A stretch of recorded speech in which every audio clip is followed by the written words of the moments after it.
Saya juga share tentang penderitaan kita melayani dengan di awal itu karena banyak juga yang teman-teman hamba Tuhan itu saat ini mereka mungkin sudah mau menyerah, gak mau lagi meneruskan pelayanan, atau hatinya sudah gak mood, kecewa dan marah, mungkin karena kekurangan, mungkin karena masalah gitu ya.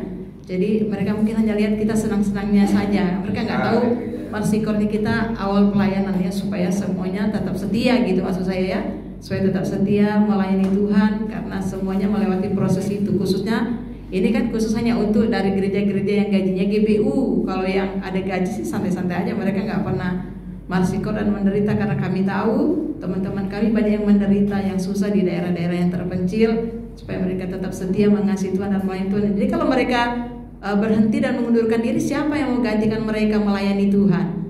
Ya, contohnya di Kepri ini, di Dabo atau Centeng itu ada ibu gembala yang melayani sudah puluhan tahun.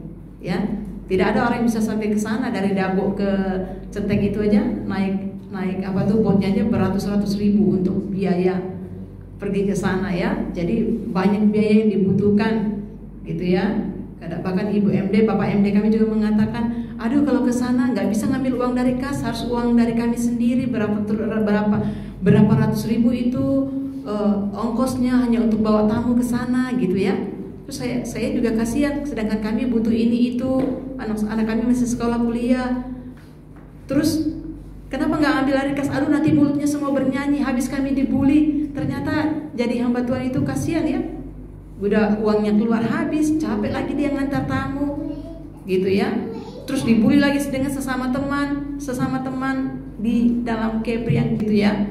Belum lagi nanti dibully dengan jemaat gitu loh saudara. Itulah jadi hamba Tuhan menderita kan. Tapi kalau kita punya kasih, karena saya punya kasih itu saya nggak bisa tenang ya. Aduh kita harus support gitu ya. Ini untuk pekerjaan Tuhan itu karena hati saya ada kasih ya. Mari semua kita jangan ada itu yang tadi itu ya. Karena semuanya itu dibutuhkan untuk pekerjaan Tuhan dan untuk kepentingan keselamatan jiwa-jiwa. Kan kalau kita menaburkan nanti keluarga kita juga Tuhan selamatkan. Itu maksudnya itu aja isi hati saya gitu ya. Oh ayo kita harus support gitu ya. Karena income gereja kita tuh ke pusat hanya dari perpuluhan, gak ada yang lain. Ya bagaimana pendeta pusat menolong pendeta-pendeta yang merintis itu. Kalau contohnya Bang Bahas atau bapak yang nanti mau di kampung-kampung mau merintis, ya kan? Gak ada apa-apa. Nanti mereka belum pada uang, belum ada jemaat, kan mereka harus bertahan hidup. Kan mereka harus disponsor uang berasnya atau uang kopinya selama 2 tahun. Kan itu dari perpuluhan yang kita kasih dari gereja lokal kita ke pusat, dan pusat kasih ke situ gitu ya. Jadi kalau orang nggak ngerti, yang hatinya nggak bersih, pasti cuma cerita menghakimi, mata duitan lah, ini pendeta itu ya. Dia nggak tahu memang itu ada PRT gereja kita. Kalau gereja mereka kaya, income-nya dari pengusaha-pengusaha, itu gereja mereka. Ada nggak mereka berkati gereja miskin, itu urusan mereka ya. Jadi ini gereja kita, di sini Tuhan memberkati kita ya. Gitu. Jadi tapi resikonya pasti kita akan dibully. Kalau saya semakin mengasihi Tuhan, saya semakin mengerti betapa banyaknya bolis di dalam orang itu yang belum dikeluarkan. Jadi mereka harus berdamai. Supaya kita punya kasih Bapa, kita harus berdamai ya. Roma 1 itu kita harus berdamai, dan kita harus, apa yang kita dapatkan malam, kita harus pulang bawa firman loh teman-teman, online atau Roma 1, oh saya mengerti ya.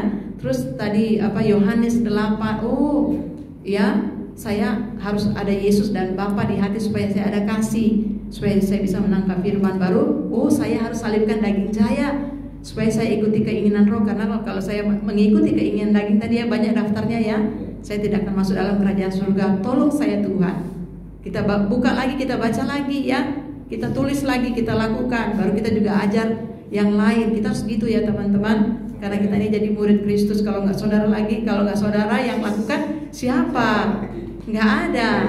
Ya siapa nanti yang mau ngajar keluarga saudara, keluarga inti, keluarga besar, kan? Nggak ada kecuali saudara yang mau gitu ya. Nah, gitu ya. Kan kita mau semua masuk surga kan? Haleluya ya.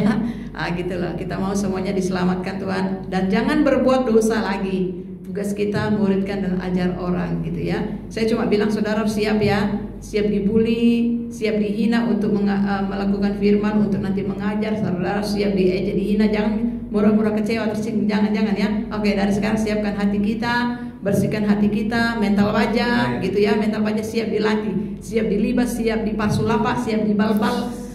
Udah tahu kok bahasa-bahasa wadah itu ya. Gitu gitu ya. Harus siap marbada, apalagi itu, banyaklah itu ya. Si pangkaroan apa itu ya, gitu ya, gitu. Harus kayak gitu ya. Harus kayak gitu mentalnya ya, siap dilatih gitu. Itu untuk roh dan hati kita gitu ya.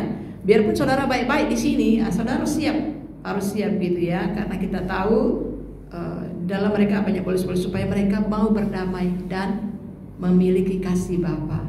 Oke, hanya itu aja ya, supaya selamat masuk surga, gak ada yang lain ya. Ya kan, gak ada permintaan Tuhan itu, gak ada yang lain ya, supaya hati kita suci murni dan kita selamat kan, hanya itu keinginan Tuhan. Gak ada yang lain, supaya kita selamat dan orang lain selamat ya. Oke, kita akan menutup ibadah kita pada malam hari ini. Kita angkat pujian Kau Bapakku yang baik. Haleluya. Haleluya.